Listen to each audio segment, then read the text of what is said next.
سیدہ عائشہ رضی اللہ تعالی عنہا فرماتی ہے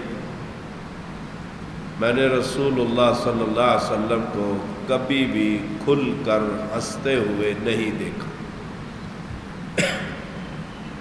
کہ میں آپ کے حلق مبارک کے اندر کا ابھرا ہوا حصہ دیکھ لوں، جسے کوا کہتے ہیں، حلق میں لٹکا ہوا چھوٹا سا گوشت۔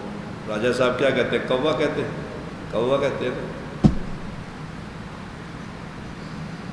تو فرمایا میں نے نہیں دیکھا، آپ صرف مسکرایا کرتے تھے۔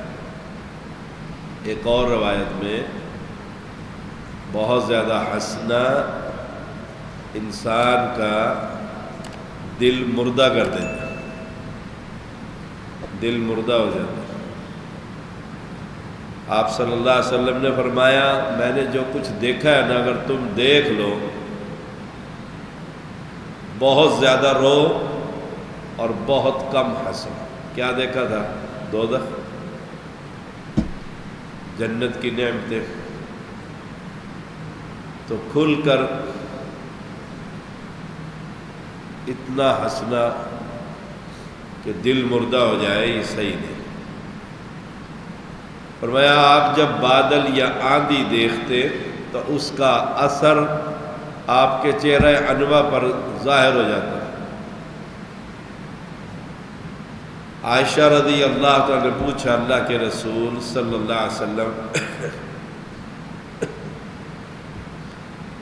میں لوگوں کو دیکھتی ہوں،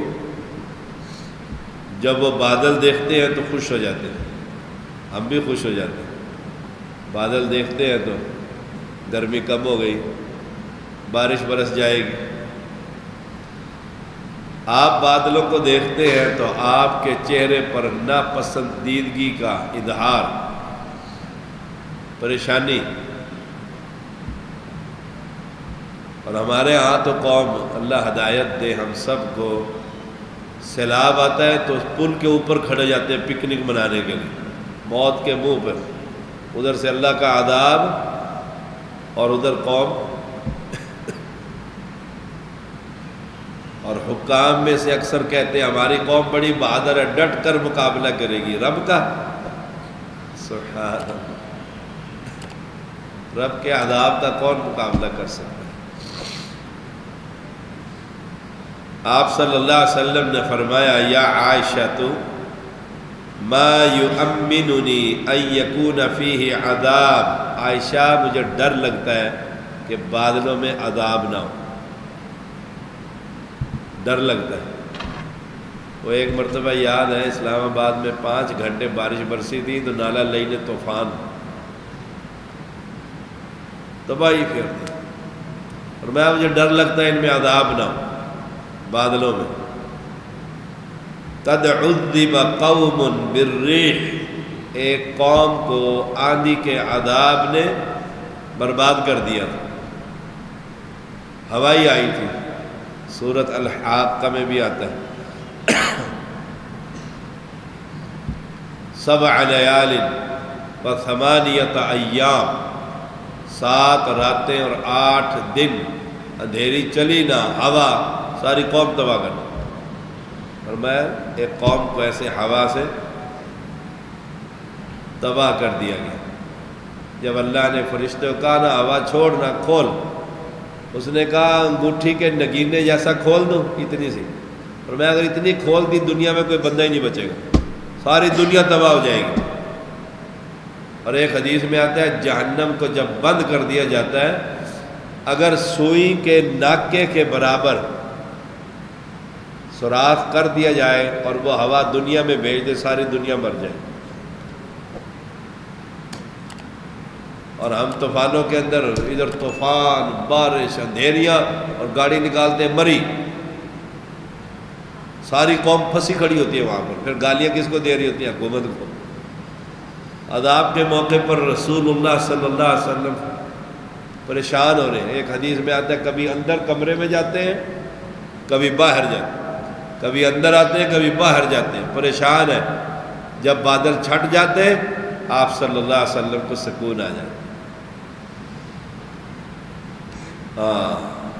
وَقَدْ رَأَى قَوْمُ الْعَذَابَ فَقَالُوا هَذَا عَارِضٌ مُمْطِرُنَا، ایک قوم نے جب یہ بادل دیکھے تو کہنے لگے بارش آئی، یہ بادل ہم پر برسے گا، عذاب برس گیا، اس لیے میں ڈرتا ہوں۔ اور ہمارے ہاں تعلیم کیا دی جاتی ہے؟ نماز پڑھ، اللہ سے ڈر کر نہیں، جنت کی لالچ میں بھی نہیں، اللہ سے ڈرنا بھی نہیں۔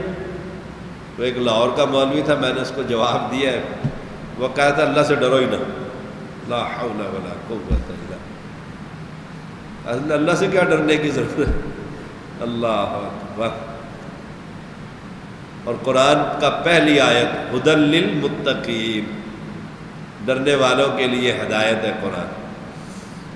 اور کچھ صوفی حضرات جو یہ چلہ کشی کرنے والے، جنگلوں میں رہنے والے قوم، یہ کہتے ہیں نہ جنت کی لالچ میں سجدہ کر، نہ دوزخ سے ڈر کر سجدہ کر۔